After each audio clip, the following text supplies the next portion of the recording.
Hello and welcome to another Fox and Moon Tarot video.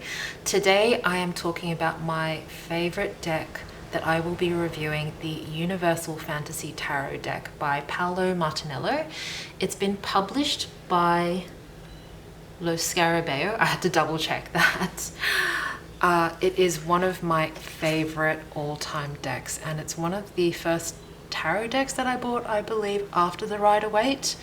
And it really spoke to me when I saw it for the first time.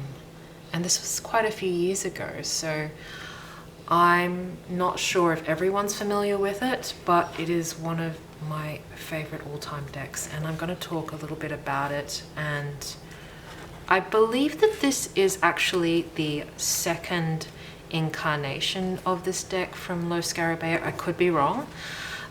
The reason I say that is because this is the borderless version, and previously when I bought it, I did have a other version which I unfortunately lost. It actually had a white border around it, so I'm not entirely sure whether I like this more or less because of that. I actually like seeing all of the artwork with the border around it, so this doesn't really add more, I would say. It's just, I guess it's nice to see the artwork completely covering all of the edges, but I'm not entirely sold that it's better or worse. I think it's just something that they offered as a second option. So I do want to show you a little bit of the deck itself, because I think it's quite lovely, and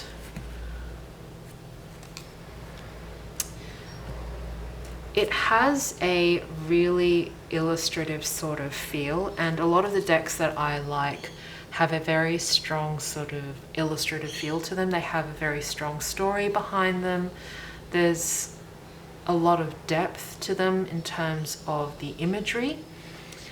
It does follow the Rider-Waite system close enough, but I would say that for a beginner it's probably not the easiest tarot deck to start with. In terms of the cardstock, it is, I would say it's, pretty standard. It's a little bit on the thinner side for me, but I think for a lot of readers, they would probably say this is quite okay. It shuffles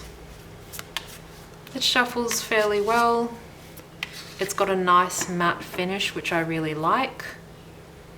It's not glossy, and it's sturdy enough, I would say, in terms of cardstock.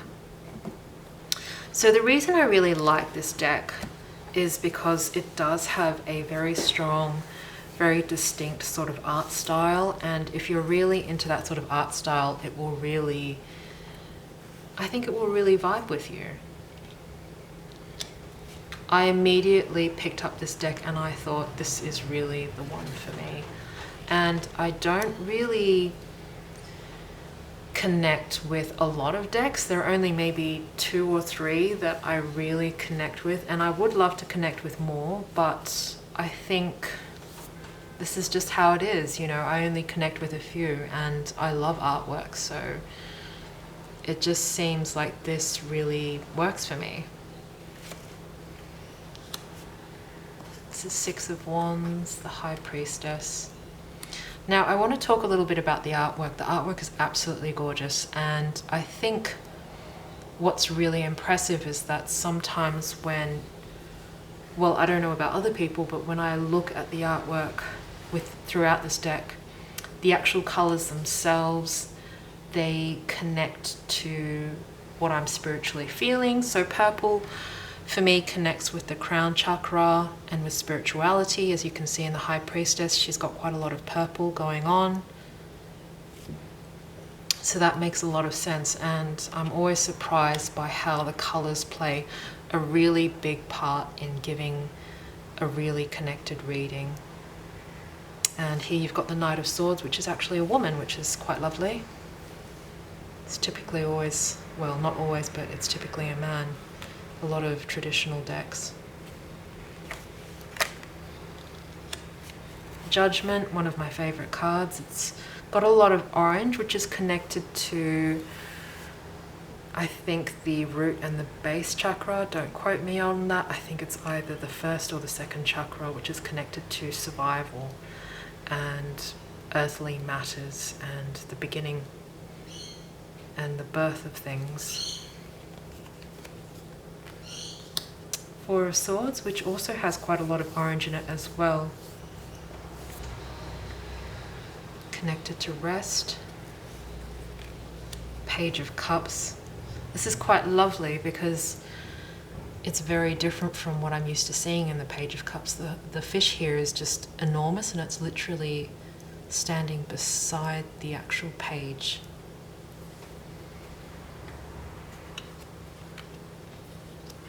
Hanged Man. I would say, for me, the artwork plays a really big part in connecting to the actual tarot deck. I think for a lot of readers that's probably true for them, but I know a lot of people would say to me that they can connect to any tarot deck, but that just is not me, unfortunately. I really need to connect to the artwork in order to give a really good reading. Ace of Cups. Five of Swords, and that's a really different kind of Five of Swords interpretation, and I really love it. I think it's so different, it's so unique. Seven of Pentacles, again very different from what I'm used to seeing. Eight of Swords. So I'm going to do a quick reading for the collective with these cards so that you can see how they work energetically. I've just shuffled and cut them.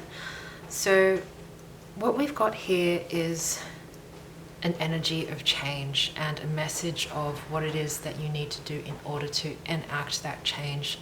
And it's about being accountable for what it is that you see and actually making solid movement towards those changes that you see within and around you. So there is a lot of reform that needs to happen right now with the collective, and there is a lot of necessary review of your own heart, your own energy in a way.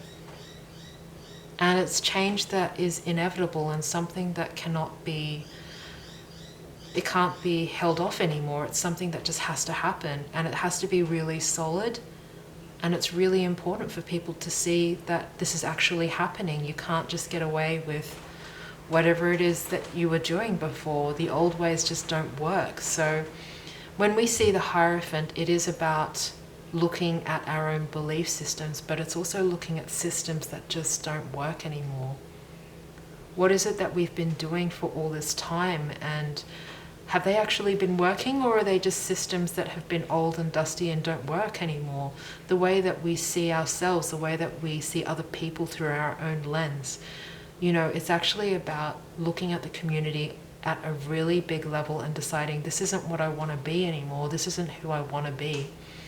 And the Tower, it's very interesting, this card, because there's a person right at the bottom who's just walking towards the actual damage, so they're not even looking up at the damage that's being done. So there's a sense of frustration and also senselessness of blind unity, which is really what we can't have anymore. It's actually about looking up, recognizing the change, recognizing the things that are broken, that a system that just doesn't work anymore. All the people who have been supporting a system that was already broken need to recognize where it is they are in the world and acknowledge the change, acknowledge the things that have hurt people and hurt others.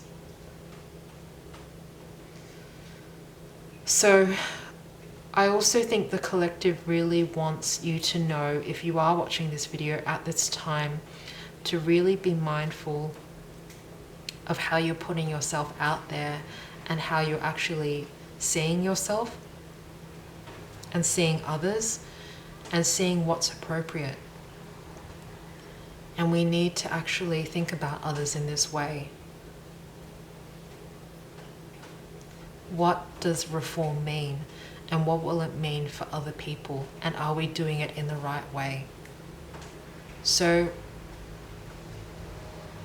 that is the reading for the collective at this time. I wasn't expecting it to be as powerful as it was, but it was coming through very powerfully, very strong, and I hope that this made sense to you. And again, if you liked what you saw, please hit the like or subscribe button at the bottom of this video. See you later. Bye.